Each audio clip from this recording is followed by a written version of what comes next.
نوریدین عبدالرحمن جومی 7 نوامبر سال 1414 در ولایت جوم به دنیا آمده است. پدر و بابای جومی مردمان با فضل و دانش بودند. هنگامی که جومی 11 ساله می شود، عائله آنها از ولایت جوم به هرات می آیند. تا این دم عبدالرحمن در جوم در نزد پدرش نظامیدین احمد خط و سواد پورا برآورده، این چنین صرف و نحو زبان عربی را نیز تا اندازه از خود کرده بود. بعد از این عبدالرحمن در هرات در مدرسه نظامیه تحصیل علم را دوام می دهد. او در نزد مولانا جنیدی اصول زبان عربی، اثرهای مختصرالمعانی المتولی سعدالدین تفتزانی را که عاید به علم بیان بودند آموخته، دایر به علمهای حکمت و منطق از عالمان مشهور زمان خواجه علی سمرقندی و شهاب‌الدین محمد چاچرمی سبق میگیرد. جومی از کودکی ذهن برو و عقل رسا داشت. او دارای خصلت عجیبی بود. به هر یک چیز، به هر یک حادثه از نقطه نظر تنقیدی کنجکاوی نظر میکرد.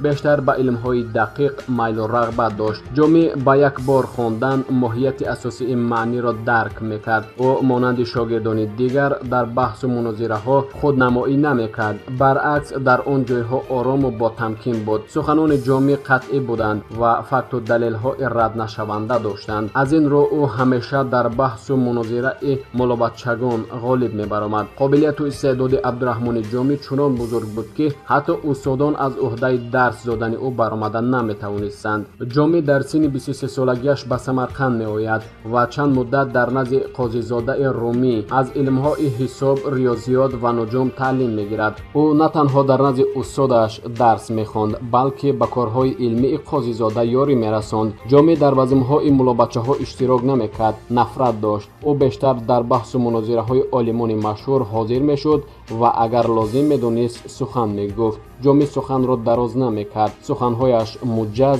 و با معنی بودند. عبدالرحمن جومی در حیات خود 7 بار به سفر برآمده شهرهای سمرقند و تاشکند، فاراب و مرو را تماشا کرده است. سفر آخرین و طولانی جومی سال 1472 در ماه اوگوست آغاز یافت. او شهرهای نیشاپور، بستام، دامگان، قزوین، همدان، بغداد را سیر کرده با اربابان علم و ادب این شهرها واخورد. صحبتها آراست. در هر جا جومی را عزت و احترام می‌کردند. جومی مکه و مدینه را زیارت کرده. سال 1473 به هرات باز می‌گردد. پایان عمر جومی در هرات گذشت. او به ایجاد کردن اثرهای علمی و ادبی بر تمام مشغول بود. یک دقیقه وقت خود را بیکار نمی‌گذراند. یکی از شاگردان بهترین جومی علی شیرنوایی بود. مناسبت آنها نه همچون استاد و شاگرد، بلکه مثل دو دوست جانی، دو همکار و هممسلک به نظر می رسید. عبدالرحمن جومی عائله خوب و فرزندان لایق داشت، ولی 3 فرزند ادیب در طفلی و خردسالی وفات کردند. البته وفات فرزندان قلب ادیب را به شور و غلیان آورد. او در مرگ فرزندان مرثیه ها سروده است که در آنها سوز و گداز پدر داغ دیده بسا مؤثر افاده یافته است. ریخت خون دل از دیده گریان پدر، رحم بر جان پدر، نامده جان پدر. نوبهار آمد و گلها همه رستند ز خاک، تو هم از خاک برآ ای گل خندان پدر.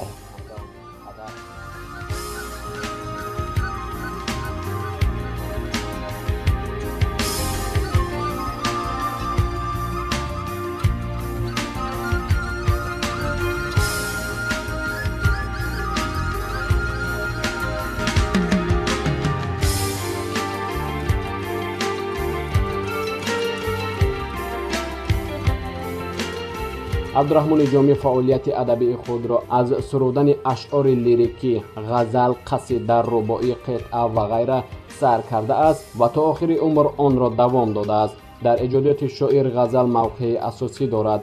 عبدالرحمن جومی 9 نوامبر سال 1492 در شهر هرات وفات کرده است. هنگام وفات جومی قریب اکثریت مردم گرد و اطراف هرات لباس ماتم پوشیده است.